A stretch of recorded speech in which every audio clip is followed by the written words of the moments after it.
Uncle, I have to go home. Let me go home. Please let me go home. Mom will be waiting. She will be worried. You can't go home because you have more studies to do. Sit down and study. Uncle made me sit on his lap again and started rubbing his hand on my chest. Uncle slowly started moving his hand down, and as soon as I saw him, Uncle's hand was on mine. I was your age. I started my speech with a preface, and today for the first time I was mentioning the Day of Judgment. My maternal uncle and paternal uncle were not literate and wealthy like your maternal uncle and paternal uncle. We had a small, ramshackle house. We were their only child. My maternal uncle was often sick and I didn't know what was wrong with him. My father was not home all day. He would come after I went to bed at night. And when I went to school in the morning, he would be a pig. My maternal uncle was very worried about my growth, which your maternal uncle is worried about for your studies. My maternal uncle had not studied, that's why she knew the cost of it. How was she paying my school fees? I knew that. That's why I valued education, and I was studying with great difficulty because I also ran away from studies like you. The only difference was that my maternal uncle worked in the houses, sewed clothes, worked hard day and night to earn money for me, while her health was very bad. School expenses, tuition expenses and madrasa fees. She earned all this in front of my eyes with blood and sweat, while you are lucky in that you have not suffered the pain of seeing your mother working hard. While I have seen this pain, I have seen my mother working in a dying state, when she should have been resting. I have seen her working in people's houses, and you say I don't understand. Well, it was my last year of school like you, and I was happy that after that I would not have to study. I would miss my studies because my father and Mullah had nothing to teach me further, so here I was happy that I would be my mother's support. It was during the last days of school that I met your father. Like you, I also had no friends and I used to run away from people, but due to your father's efforts, we became friends, and when love developed, I don't know. He is a good man, but do you know? He was an orphan. He grew up in an orphanage. Do you know this pain? Parents are deaf and go to school in the morning and work at a mechanic's shop in the evening. And earn money by adding coins one by one to build a future. Today you look at us and say you haven't seen anything. We don't understand your mental state, while we both have come to our own places fighting for our own. Have you ever seen pure and sacred relationships fall from your eyes? Let me tell you, just like on normal days, I went to school and your father was also there. On my way back from school, I used to go to Qari Sahib's house for tuition, and on my way back from tuition, I respected him a lot. I considered him my father's place. He was very respectable to me. I used to study with him until 7 in the evening. That day too, it was 7 o'clock and I wanted to go home, but something was feeling strange. Qari Sahib was talking to someone on the phone and was constantly worried. Then, when he hung up, his face was unusually serious. I said, "Okay, Qari Sahib, it's time. I'm going." He must have been between 50 and 56 years old. He lived alone. The children were all outside the country. There was no doctor or anything. His wife had passed away some time ago. So, my mother requested him to teach me. He agreed with great difficulty, and like this, Mir Asara used to spend his days studying. Now tell me, can you understand this torture? I used to go to study at one place after another all day long, not going home. Mama used to waste time, and even on holidays she kept me out of the house. Sometimes she would go to someone's house to work instead of her own, and she would return with the same person in the evening. Have you seen this torture?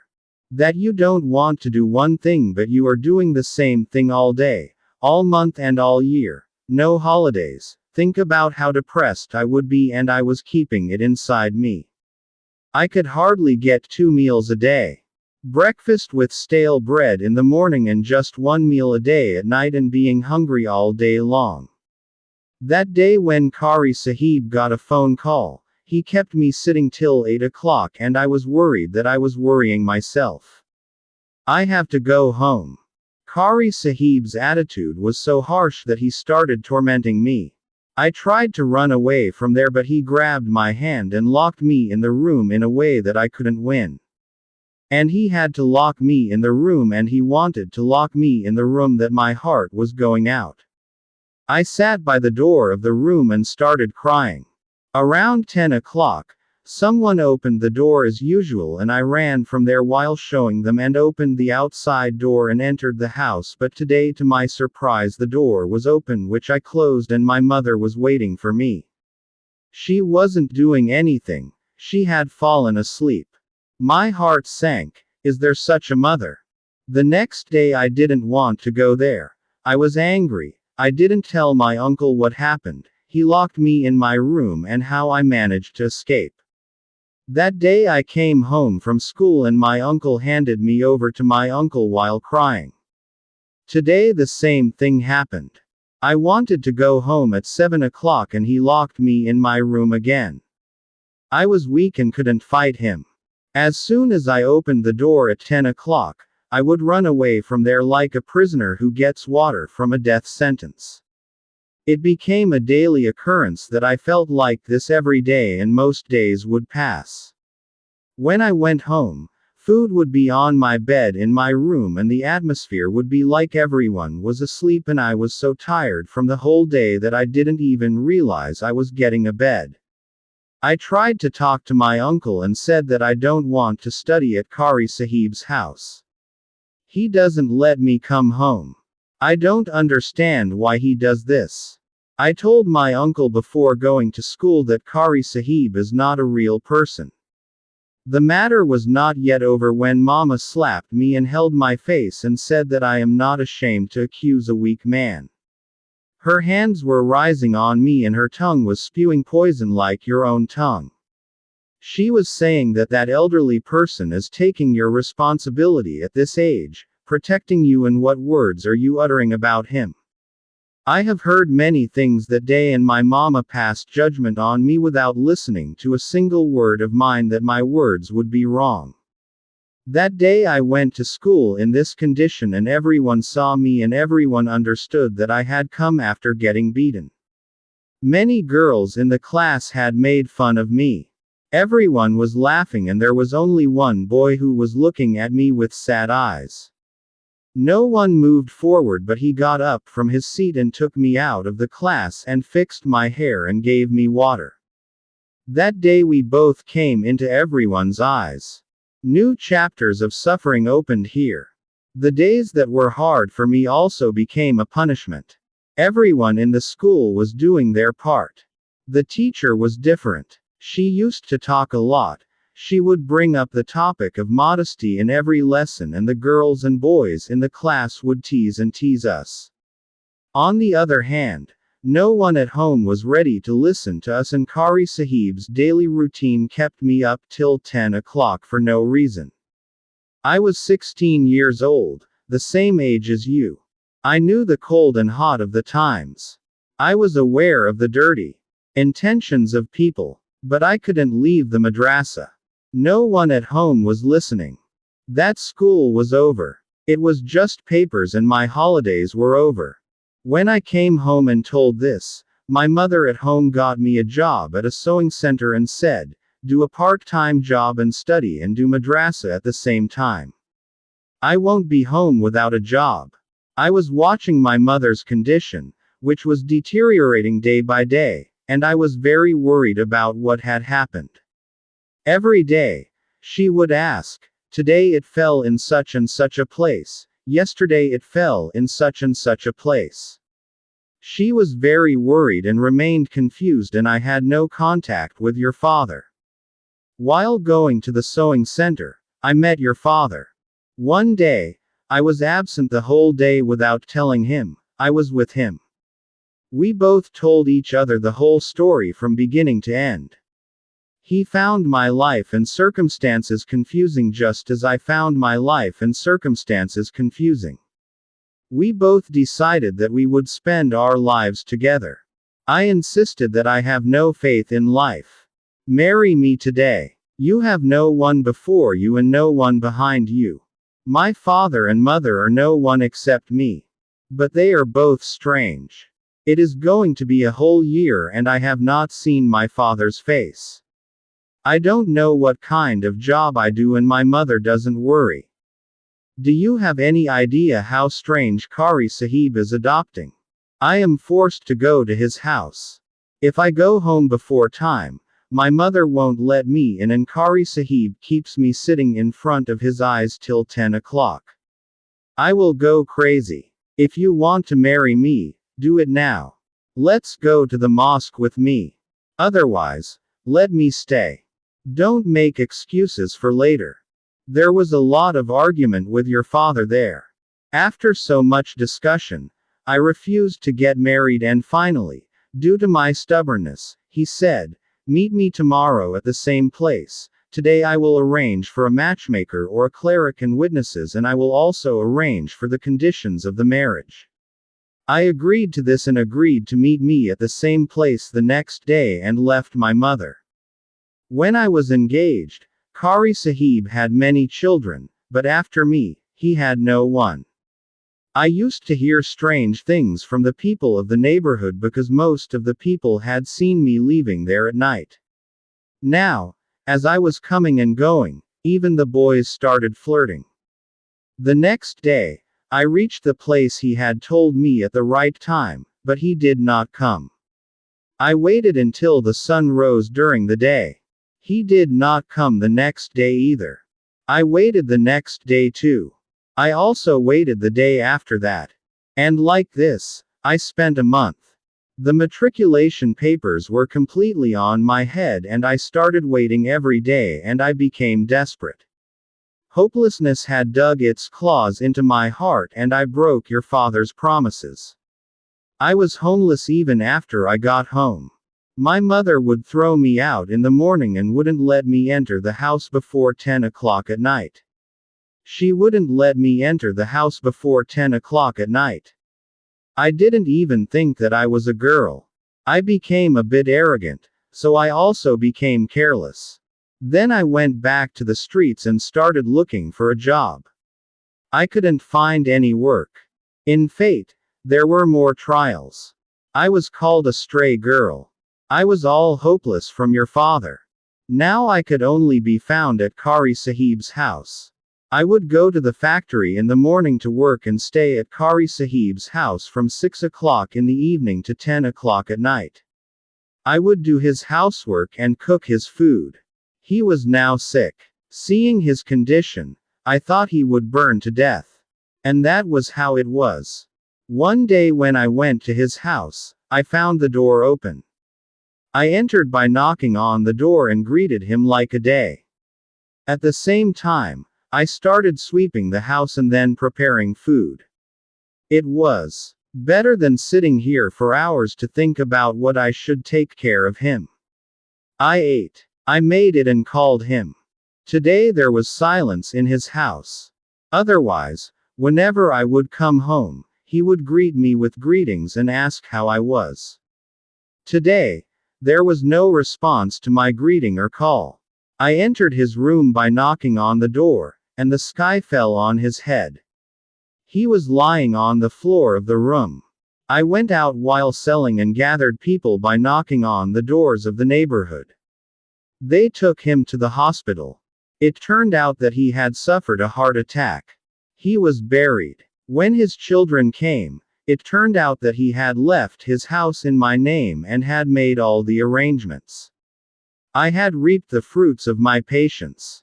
I was homeless while I was at home and an orphan even though I had relations. Now my routine was that I would go to work in the morning and sew clothes. I would get 300 rupees for a suit in the factory, which was a lot for me. I would go home and give half the money to my mother and come back on my own. I started saving money so that I could study further. Very soon, I understood the value of education. By reading and writing, I could make a place for myself. Qari Sahib, many stories were spread about me and him in the world, which were not true, but I did not work on these things, there was no benefit. I cried for my livelihood, Allah had kept me busy day and night. I was busy all day long. At the same time, I got admission in college and work was going on at the same time. I also got a promotion. I tried to get my mother treated in the factory, but she did not agree. I had not seen my father for many years. Thus I got an admission and I passed the 12th standard. I started doing designing courses and many other things. I worked very hard. I stopped listening to people. I put the thought of your father out of my heart that this love does not leave anywhere. My mother did not have any sympathy for my father. One day, when I came home from work, I found that my father's body was in a morgue. When I reached there, I found the police officers. After searching my whole life, it was found that my father was associated with a gang that used to send drugs and he himself was addicted to drugs. Due to the combination of drugs, his death has occurred. I arranged for his shroud from there. After Qari Sahib's death, it was the second experience of such a death, that's why I didn't cry, but the storm was inside. In the same condition, I arranged for his shroud and from there, I gave him a final bath, wrapped him in a shroud and took him home. It was here that I met your father for the second time. Now I had taken control of myself a lot, that's why I never felt sad seeing him.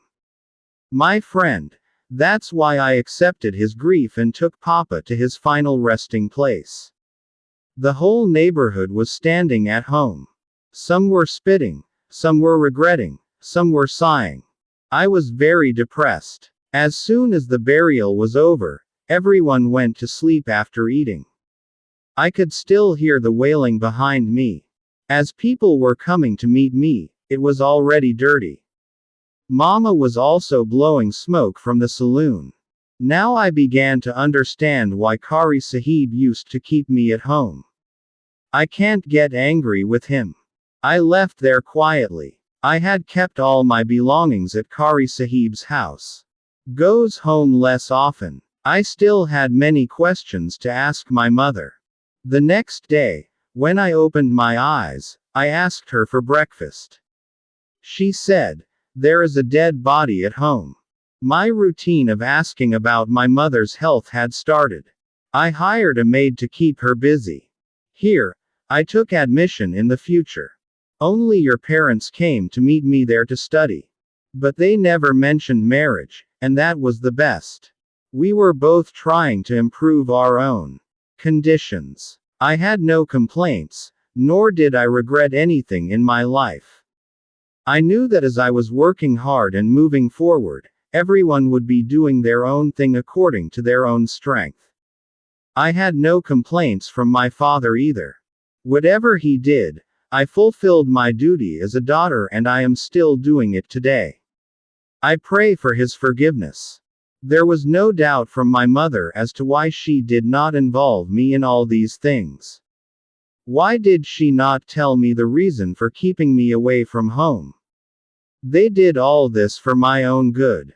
If I could have been my parents, I would have been able to do it. If I had become involved in the turmoil between the two, and had known the issues that my mother had hidden from me, my personality would have been distorted today. I would not have been here in front of you, nor would I have been sitting here explaining to you. I would have become indifferent to you like my mother, and you would have continued to walk as if I had grown up. But don't let that happen. My mother herself gave me light by living in the dark, and today I am trying to give you the same light. I did my master's degree and completed my degree, and my mother also left this world. I was the only girl among them. I started a government job and kept myself busy. I was in touch with your father. One day, His message came. He was embarrassed. What did he say to me? I needed to travel and he had grown up like me, pushed around and had no bad past. Although there was poverty, I did not get time to have love affairs. Many places had bad reputations, but there was no truth in them. Anyone could have known this, especially those who lived with me. But I will never advise you that you should also marry a man who tells you everything about you. This was my story. This was my character. It is not necessary that you are my daughter, so you also have the same story. No, you have a glimpse of me in you, but your story of Carrie is not the same. Then I returned Kari Sahib's house to his children because I needed it earlier, so I kept it. Now why am I greedy for 2 houses? That is why I returned 1 house to his children. After preparing the papers and marrying your father, I came to his flat and looked at the house that was my ancestral home. Look, where a school has just been built and your father and I are teaching orphans together. Look, this is life. We did not bring anything to your knowledge to protect you from everything. But you felt that perhaps we have lived a great life and are not giving you that life. You have to see all this. You have to prepare yourself. No one will help you. You explain yourself. Take the time tonight and see what you have done and what you want to do next. What kind of life do you want, with a purpose or a meaningless life without a purpose? Do you think it is right for you? Decide. I am with you.